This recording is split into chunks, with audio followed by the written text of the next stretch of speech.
Welcome to அம்மா வீட்டு சாப்பாடு. இன்னைக்கு நீங்க பார்க்க போறது மட்டன் குருமா செய்யறது எப்படின்ட்டு வாங்க பார்க்கலாம். அதுக்கு செய்ய தேவையான பொருள்கள் வந்து 1/2 கிலோ மட்டன், 1 வெங்காயம், 1.5 தக்காளி, பெரிய தக்காளியா இருந்தா 1.5 தக்காளி, 1 வெங்காயம். அதை நான் 1 வெங்காயத்தை அரிஞ்சு வச்சிருக்கிறேன். இதை முதல்ல வந்து இதெல்லாம் தனியா இருக்கட்டும். அதுக்கு அரைக்கிறதுக்கு தேவையான பொருள் என்னன்னா, பாதி மூடி தேங்காய், முந்திரி ஒரு 50 கிராமு, 2 ஸ்பூன் சோம்பு, பட்டை, லவங்கம், இலை எல்லாம் கலந்து ஒரு 2 ஸ்பூன் அளவுக்கு, கொஞ்சம் இஞ்சி பூண்டு தேவையான அளவு. வாங்க இதை வதக்குறது எப்படின்னு பார்க்கலாம். அடுப்புல கடாயை வச்சு அடுப்பு நல்லா ஏற்றி விட்டுருங்க. கடாய் காஞ்ச உடனே 1 ஸ்பூன்ல இருந்து 2 ஸ்பூன் எண்ணெய் ஊற்றிக்கங்க.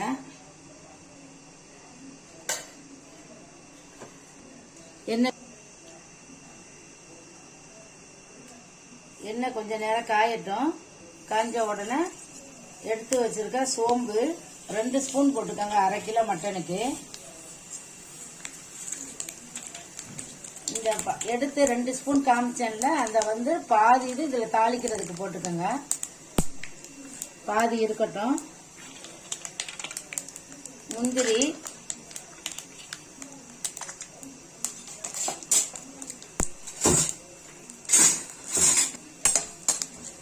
இது நல்லா செவந்துடட்டும்.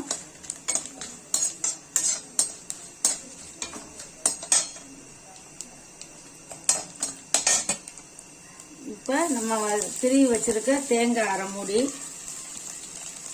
ரொம்ப தேங்காய் சேர்ந்தாலும் ரொம்ப கொல கொலன்னு ஆயிரும்.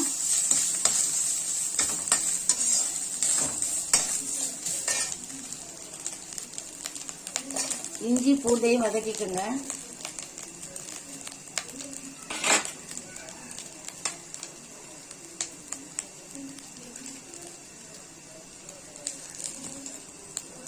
அரை ஸ்பூனு கசகசா,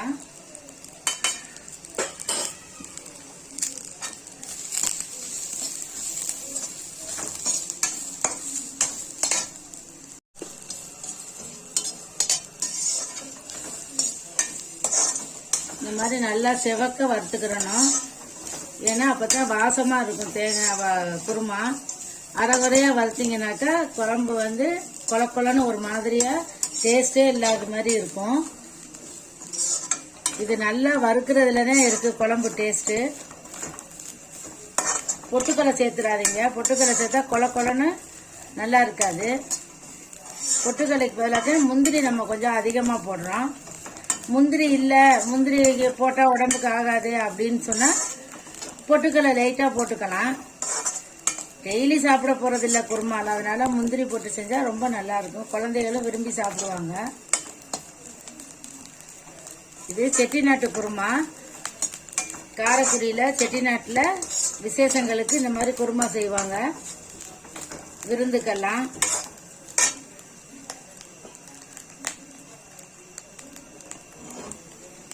இது அப்படியே இறக்கி வச்சுக்கோங்க.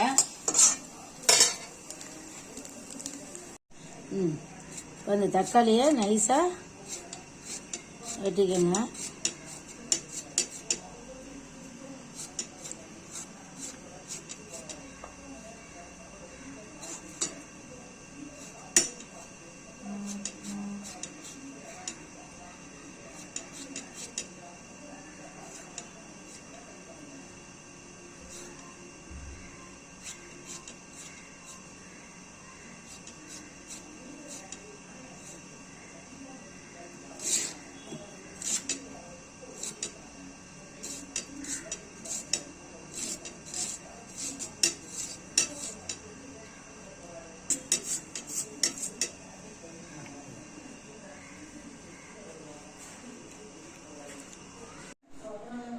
அடுப்புல குக்கரை வச்சுக்கோங்க.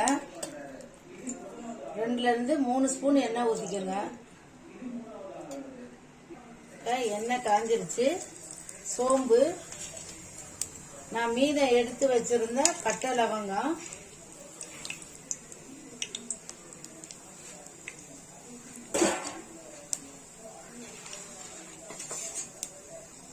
இது நல்லா பொரியட்டும். நல்லா செவந்தாப்புல வந்துருச்சு பாருங்க. இப்ப நறுக்கி வச்சிருக்க நீங்கள் பெரிய வெங்காயமும் யூஸ் பண்ணலாம், சின்ன வெங்காயமும் யூஸ் பண்ணிக்கலாம்.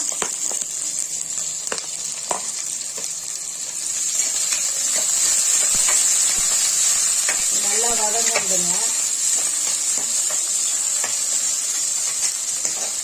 நான் வந்து முதல்ல ஒரு வெங்காயம் நறுக்கி வச்சிருந்தோம்னு சொன்னேன்ல, அது எனக்கு என்னுடைய அளவுக்கு அது பத்தாத மாதிரி இருந்தது. அதனால நான் திருப்பியும் பாதி வெங்காயம் கட் பண்ணிக்கிட்டேன்.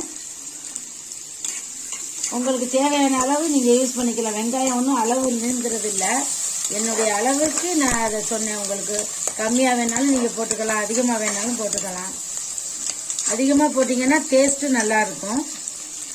நான் 1/2 கிலோவுக்கு சொன்ன அளவு கரெக்டான அளவு. அதை விட கூட குறைச்சல் நீங்கள் போட்டுக்கலாம்.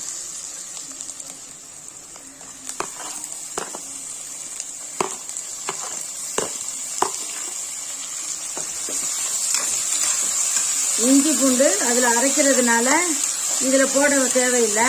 பேஸ்ட் வச்சுருந்தீங்கன்னாக்கா நீங்கள் இது வதக்கையில் கூட இஞ்சி பூண்டு போட்டுக்கலாம், அரைக்கையில் போட தேவையில்லை.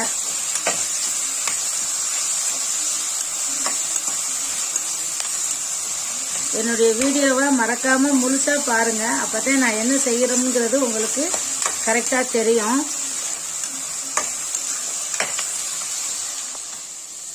இப்போ நல்லா வதங்கிருச்சு தக்காளியும் வெங்காயமும். தக்காளி நல்லா உருவமே இல்லாத அளவுக்கு நல்லா வதங்கணும். இப்போ தேவையான அளவு நீங்கள் உப்பு போட்டுக்கோங்க.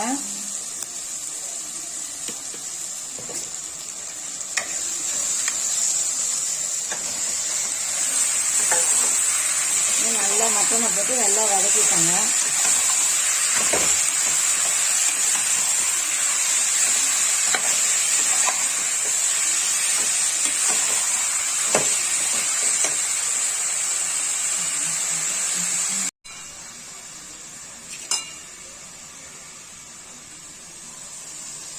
பச்சை மிளகா ஒரு மிளகா போட்டுக்கோங்க.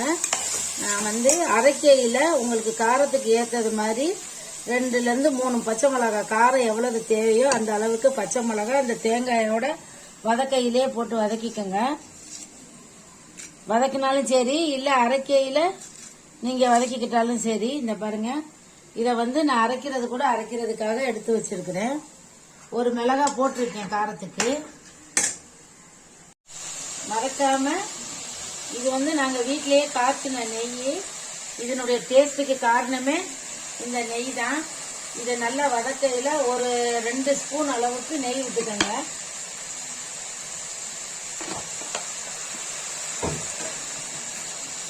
மட்டனே கொலஸ்ட்ரால், அதில் நெய் வேறையா அப்படின்னு கேட்டீங்க. நெய் சாப்பிடாதவங்க நல்லெண்ணெய் விட்டுக்கோங்க, அதுதான் முக்கியம். இப்போ நல்லா வதங்கி அதில் இருக்க தண்ணி எல்லாம் வெளில வந்துருச்சு.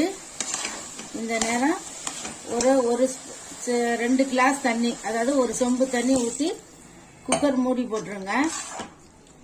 பாருங்க, மிளகாத்தூள் தேவையில்லை, பச்சை மிளகாய் மட்டும்தான். பட்டை கிராம்பு பொடியெல்லாம் போட வேண்டாம். அதெல்லாம் போட்டால் குழம்பு டேஸ்ட் வந்துடும்.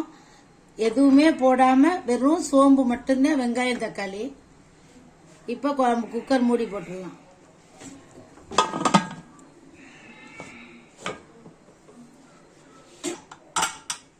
இப்போ இதை குக்கர் ஆஃப் பண்ணி திறக்கிறேன். பாருங்க,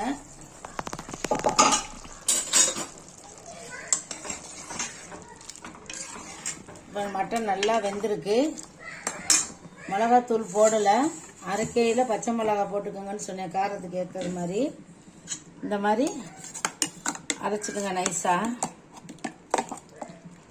பச்சை மிளகா போட்டு அரைக்கிறதுனால நம்மளுக்கு இந்த கலரில் வரும்.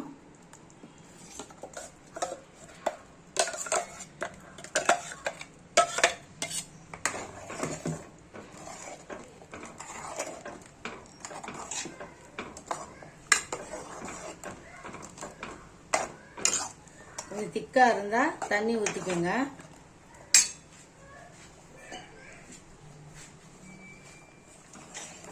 நல்லா கொதிச்சிருச்சு பார்த்துக்கோங்க. 1/2 கிலோ மட்டனுக்கு ஒரு வெங்காயம் 1 தக்காளி போட்டு வதக்கி நல்லா மட்டனை வேக விட்டுருங்க. இந்த மாதிரி நான் வீடியோவில் காமிச்சது மாதிரி கரெக்டாக பண்ணினா சூப்பராக இருக்கும். இது கூட சூடா இட்லி வச்சு தொட்டுக்கிற நல்லா இருக்கும். இல்லைன்னா பரோட்டா போட்டா ரொம்ப நல்லா இருக்கும். மைதா மாவு ரொட்டி நல்லா இருக்கும். தேங்காய் பால் சாதம் இந்த குருமா வச்சு சாப்பிட்டீங்கன்னா இன்னும் ரொம்ப ரொம்ப நல்லா இருக்கும். உங்களுக்கு எது பிடிச்சிருக்கோ அது கூட சாப்பிடலாம். இது உங்களுக்கு பிடிச்சிருந்தா லைக் பண்ணுங்க, ஷேர் பண்ணுங்க, மறக்காம பெல் பட்டனை அமுக்குங்க. தேங்க்யூ.